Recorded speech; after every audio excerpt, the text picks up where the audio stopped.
Hi, Misha here, and thought we'd do another Blackbox. And the main point of this is to try out the new microphone. As anyone who's listened to the last couple of videos knows, the old one gave out in a weird way. It would work quite clearly, and then it would just cut out.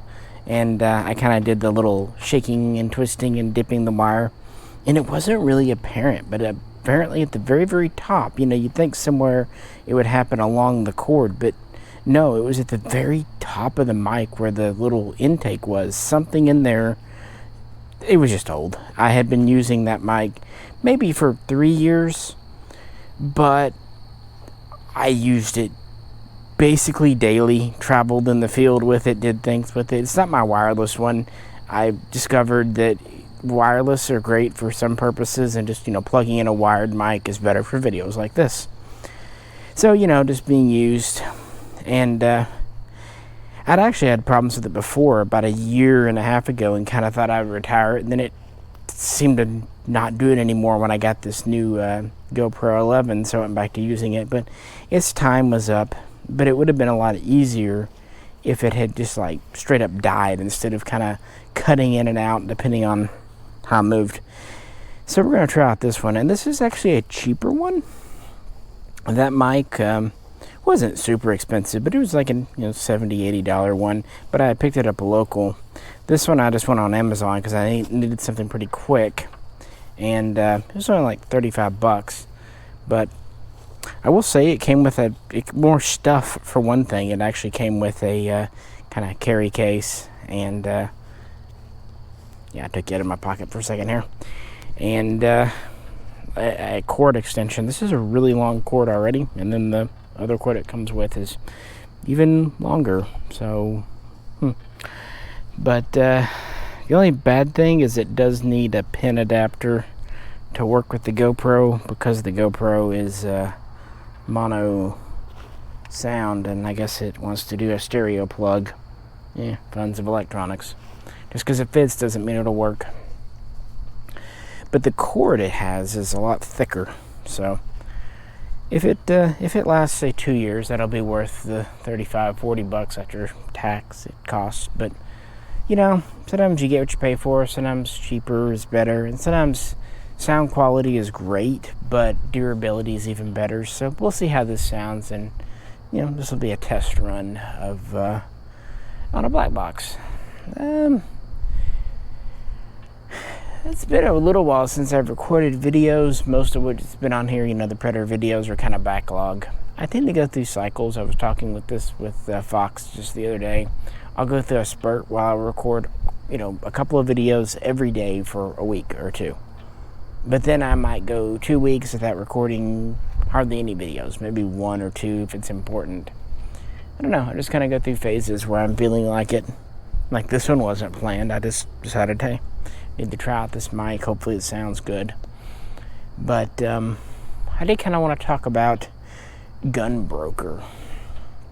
I was having a conversation tonight with a friend that I've known a long time, about 20 years. He sells on there, and he's pretty annoyed with Gunbroker, all the changes that they made, like a lot of websites.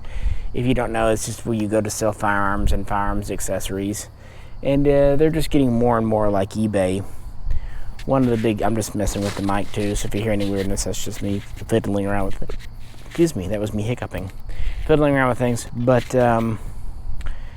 yeah, they started charging sales tax, which they didn't do before, and the reason they had to start doing... Boy, now that's just great. I have not hiccuped all day. And no, I haven't recently eaten or drank. Unfortunately, I'm stone cold sober. What was I saying? I don't know. But because they started doing gun pay, basically processing payments themselves versus third party, they opened themselves out to being an online marketplace, online merchant service, and then the government went ka-ching, and so that hurt them. Then they started doing a compliance fee, which no one really knows what the fuck that is, even though it's been a thing for like 2.5 years now. That's a thing that I even did a Blackbox on. And just in general, it just feels like the site's time is kind of come and gone.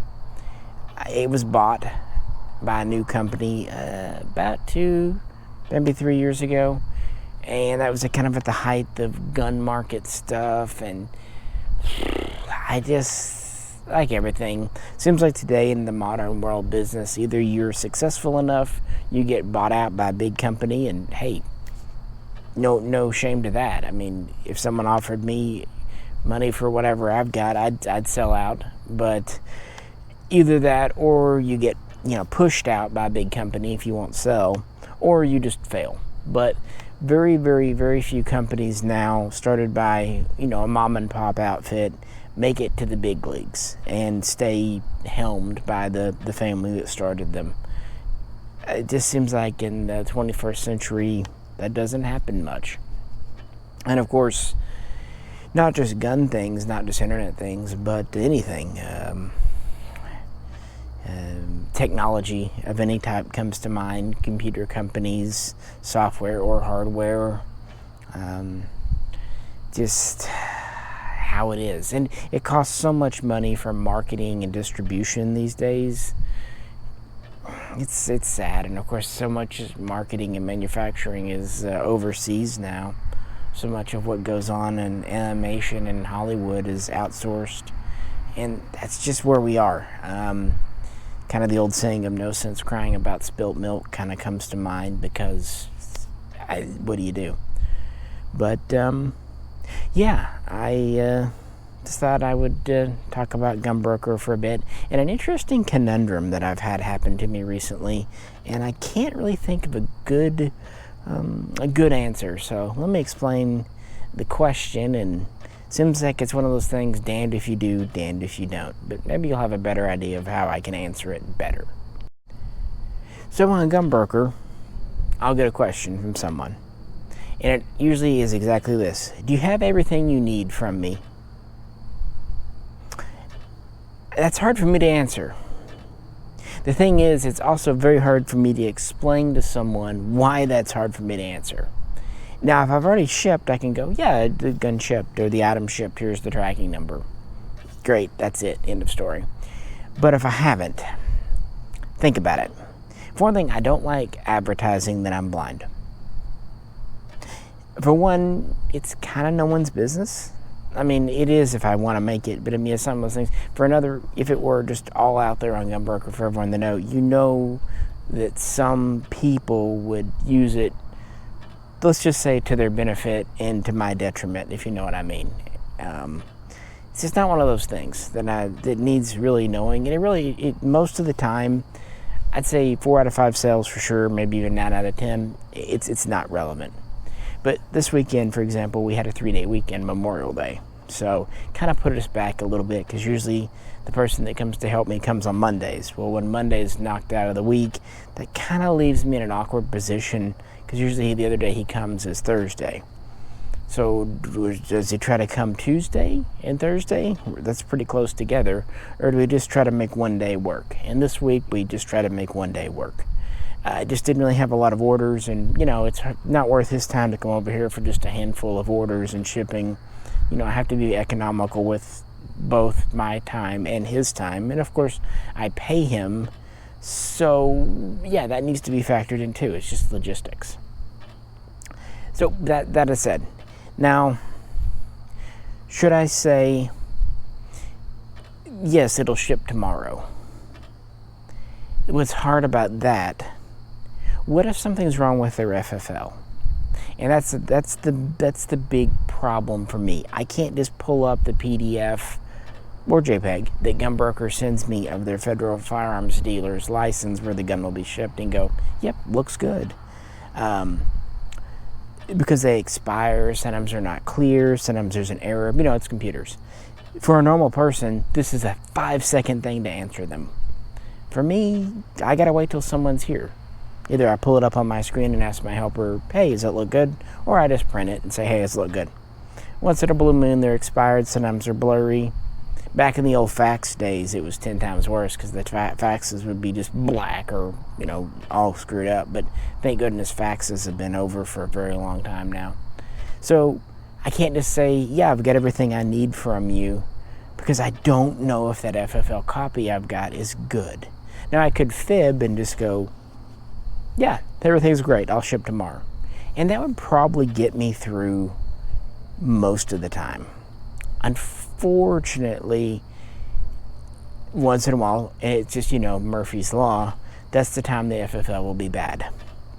So if I call them back and go, hey, this FFL's not good, they will say, kind of rightly so, but you said it was fine. True, I did. So you kind of caught me out in a lie, even if it was kind of a little light lie and that gets into the whole I'm blind, blah, blah, blah conversation that, I'll have if it's relevant. Or I can kind of just fob it off, which sometimes works. Like I told a guy today, as far as I know, everything's good, should be shipping on time. His response was, I don't like your tone, it kind of pissed me off. Sorry. I was trying not to lie, but I really don't know if your license is good or not. Probably is. But yeah. Another part of that too is pinning down shipping. As far as I know, it's fine. What if my helper gets sick tomorrow and can't come? What if something else goes wrong? The power goes out. I don't know. I'm a bit of a worrier. And again, it seems like when you make a promise of, I will ship tomorrow, something out of my control happens. In fact, that happened a few months ago with a guy. I said, yeah, I'll ship on Monday. Something happened. I forget. I think my guy was sick. I don't remember. Maybe the UPS truck was out of... either way, but that guy was furious. He said, but you said you'd ship on Monday. You're right. I did. Sorry. It didn't happen. And that's what does suck about being disabled for a lot of us, is there are certain factors of our lives, and not just being blind, but anything, in a wheelchair, being deaf, maybe being mentally challenged. There are things, because we have to rely on other people for help, that can sometimes just be out of anyone's control. And it's not their fault. I'm not blaming them. Far, far, far from it. I'm greatly appreciative of it. But whenever you put two people in, you double the chances of things going wrong, because what if I'm sick tomorrow? I don't eat Taco Bell anymore, so that's cut down on my sick days by like half, but I could be sick, he could be sick, other bad things could happen. I don't know. So I'm so reluctant to make a promise or even say, yeah, it'll ship tomorrow. So unfortunately, my answers, I'm afraid, come off as vague and insincere and wishy-washy, and apparently my tone pisses people off. Unfortunately, I don't know how else to answer it and still be true to myself, because I really don't like misleading people. That's just, I want to be honest, but at the same time, I don't want to have the I'm blind conversation every time this comes up. You can imagine how tiring it can get sometimes. Honestly, the best solution is if they just call me, because then in 5 minutes I can kind of explain the situation, and they will believe hearing a voice over the phone, or like you're hearing on this video, more than just words on a screen. People, when they read words on a screen, they kind of imbue them with a tone from themselves, or they get that impression. When you talk to a human being, the tone comes from that human. So if I can usually get on the phone with them, then things are hunky-dory. And it does doubly well if they recognize my voice from the Mishaco channel, and they get it, and yada yada. But it's a position that I really hate being in, because I really want to be truthful with people. But and the worst thing is, I get it from a buying point of view. I can understand how this would seem suspicious or weird or whatever, or exasperating. But at the same time, this is my life. I do what I can do, and there it is. But yeah, that's happened a few times, and it seems like if I promise to ship and then something always inevitably happens, I get in trouble. And if I'm kind of vague and just say, oh yeah, I think everything's good, we'll ship on time, then I get in trouble that way. And this is something that's kind of outgrowing more and more with modern times, quick shipping. In the past, when I was doing this 10 some odd years ago, people were basically, if you shipped within a week or so, that was fine by them.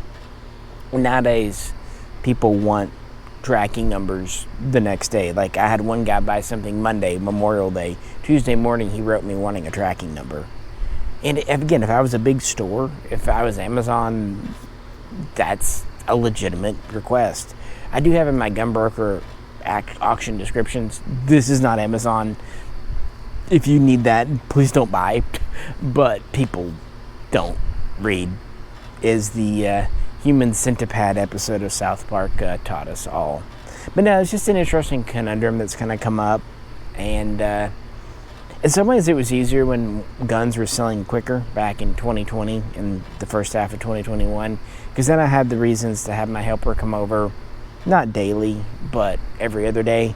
Now, especially on a 4-day week like this, there's really only enough to warrant him coming once a week logistically. It's not a time thing so much as just, coming over, setting up computers, logging in, getting in the groove, getting tabbed. You have to kind of factor that in. And I know that sucks from a buying standpoint, but it's just where I'm at. Now, if I could do it on my own, I'd just, pack. Even if I only had 1 or 2 orders, I'd do it every day and ship them out the next day. That would be great. I'd love to do that because I hate being behind. But my whole life has kind of taught me to kind of just accept things when I can't change them. And otherwise just kind of leads to madness, if it were. But yeah, that plus Gunbroker, they just announced more rules and more enforcements at the end of June. And that's kind of what my friend was upset about. More stuff, more restrictions. Who knows how they'll enforce it. If they enforce it to the full, that they're saying, then it will kill my business. Because what they're basically saying is no embellishment of auction titles. So, I sell a lot of Swiss SIGs. So they only want me to put Swiss SIG SG553 pistol, okay? The problem is Gunbroker's search is pretty stupid. It's not like Google, where if you might put in SIG SG553, Google might go, well, you might also be interested in SG551 or SG552. No, Gunbroker is only going to give you the SG553. I might not have a 553, but I might have a 551 or a 550, which are the same gun, just different length barrel, essentially. So what I would normally do, I'd put on the top line, SIG SG553 pistol, and then the second line I'd put, slash 550, 551, 552, etc., etc. So anyone looking for that pretty specific category would find that gun. Now, what I never did, and I understand I don't like, is if I did that and then I put, not Colt, not FN, not HK. That's bad, and that is spamming. So if that's all they're trying to do away with, totally on board with that. But if they're only going to make you put in what the gun is and no embellishment at all, that will kill my business, because I sell kind of the more obscure, weird, and rare guns. Oftentimes guns that people didn't even know existed until they found my auction. Case in point, a lot of the semi-auto conversions that the MK gun mods later did for me, later Mac Arms did for me of, parts kits builds. So we'll wait and see. Probably it won't be so bad. Or even if they tried it first, they'll back off, because surely that'll kind of not do good for their sales. But I guess we'll have to just find out. But I'm not making too many future purchases until we get into July and kind of see how it is or isn't enforced. Again, it may be absolutely nothing, but kind of good to go there. In general, if you can't tell, it's just I'm getting tired. I've been doing this job for quite a long while, and it just wears on you after a time. I've been doing it full time since the end of 2009, and I did it part-time for about 5 years before that, on and off, when I was in the country. So all told, if you count part-time work, just shipping a couple of guns a month, I've been doing this coming up on 20 years next year. And it has changed a lot. And I do think I am getting worn out, frankly. Things change, and sometimes it's really hard for me to change with them. And also, I have one person to help me now. There was a time when I had 4 or 5 people that could help me. And through various things in life, they've, gone away. A couple of them have passed away. That's just life. And, again, you can't change it, so you have to find some way to accept it, or at least make a peace with it, make a truce. But, I don't know. Really don't. And I get like this sometimes where I'm just feeling tired. Sometimes I just need to recharge my batteries. But, I don't know, it kind of does feel like this chapter, all in all, is coming to an end one way or the other. But who knows? I wish I knew the future. Wish I had a crystal ball. Then my future would be investing in the stock market or something, and be set for life. So enough about Gunbroker. On this channel, I've been thinking about how, we talked about it long ago in the past, for anyone who was around then, about doing music reviews or things, because while you've got your regular albums, I used to collect records and CDs a lot, and I have some pretty weird, rare, obscure tapes, demos, acoustics. I just need to figure out how to do it. Now that I can cut videos, trim videos, I can break that apart. I just need to figure out how to sample music. Now, I'm sure you can, no problem. But again, getting into that whole blind thing, how can I do it? So that might be an interesting thing for me to investigate this summer, because that'd be an interesting change of pace. Unfortunately, I have a feeling those videos will be very time-consuming, so I may only do like 3 at first and see if they're worth it, because, I can't spend 4 days editing a video and get 200 views. I can do that with a simple Predator video or even a Blackbox. That's fine. I mean, there's not much that goes into this on that scale. But if I'm gonna have to clip and trim, and of course worry about YouTube copyright, but might try to. And nothing much new on the model front. I do have a couple of Hobby Masters ordered, but here's the dog. I gotta be honest, the price on them is kind of daunting, but we'll see when they come in. I don't know. I always mix up the name. Mastercraft, no, it's a Master Models, whatever. Master Replicas, there it is. The new Eagle Moss. They've been making ship drops, but it's mostly older stock stuff that either I've already received, or I'm just not too interested in, like the Caretakers or Ray from Voyager. It's cool they're doing it. It's iconic enough, but I don't know. I don't really get too much into space stations in the first place. And I'm more of a ship person. We'll see, though. It's nice. I'm interested to see if they start releasing new stuff. They have released some unreleased or previously unreleased stuff from Eagle Moss, so projects that were in the works when they went.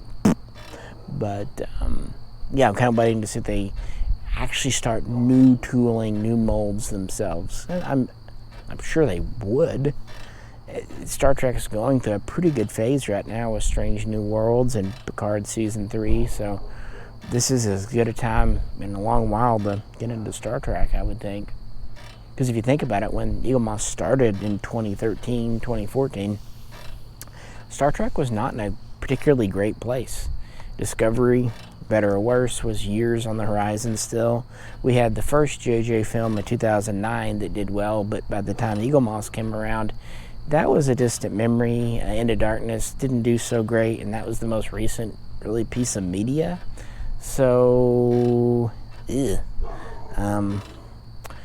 kind of came in at a real low point. The only time it would have been lower was like 2006 or so. But we'll see what they do.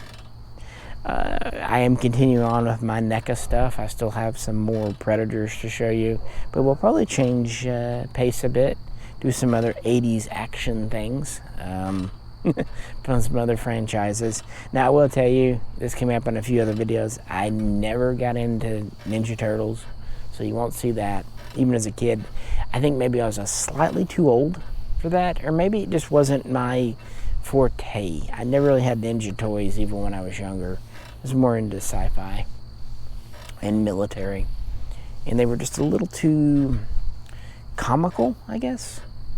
But I think it was just an age thing, because I remember liking He-Man. That came out. That's no less comical than Teenage Mutant Ninja Turtles. It just came out a decade earlier, so I think that's really what it is. And I'm not much into superheroes. No Superman. Got into Batman a little bit when I was a kid, the old Adam West, and then when the '89 movie came out. So that, but I don't really. That's not really what I do. So you won't see those. And again, these aren't judgments. These are just what my tastes are, and we all can't like everything. We don't have the money or the time for that. So yeah, but Alien, more Predator, maybe some Terminator. I kind of always wonder what the endoskeleton looked like. Things like that. Yeah, again, kind of more sci-fi bent stuff. Some more NASA things if I can find them. You've pretty much seen what I've been able to pick up from that Action Products company, which are kind of long out of business now. But just walking through the yard for sound, see how this sounds. I'm gonna rub the mic, rub it. But things like that. And again, whenever airplane models come in that are actually cool and I can afford, yeah. But honestly, getting the MiG 31 was pretty great to me. I'd like to get some more older Suhois, before the 27 and 24, 25. Don't know. We'll see. And on top of that, I do have a lot of ground stuff to still talk about we haven't looked at. Some of it from De Agostini, some from Hobby Master, a lot of World War II German and Japanese, and of course American and stuff. So that'll definitely be something that one day I'll do. And that's kind of what I do around here. If you've noticed, I kind of go through phases, and I will go into the other swing because that squeaks right now. I oiled one and then to oil the other. But yeah, I want to see how this sounds. One sec. So yeah, get in the other squeaky swing. Watch it not squeak now just because I need it to. I heard a cat fight.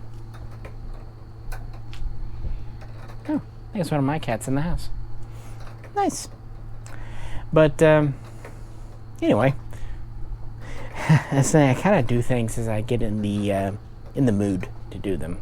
So that's when they kind of come in batches of 3, 4, or 5 videos in a row, and then I'll change. But then I always revisit, because it's not that I lose interest, it's just I kind of go through those little phases, and then I come back to interest, if that makes sense. Again, kind of I've always been, even since childhood. Well, a little more of an unscripted black box, mostly trying out the mic. Hopefully it sounds good. I guess we'll both find out. With that, this is Misha. I'll catch you very soon. Next time.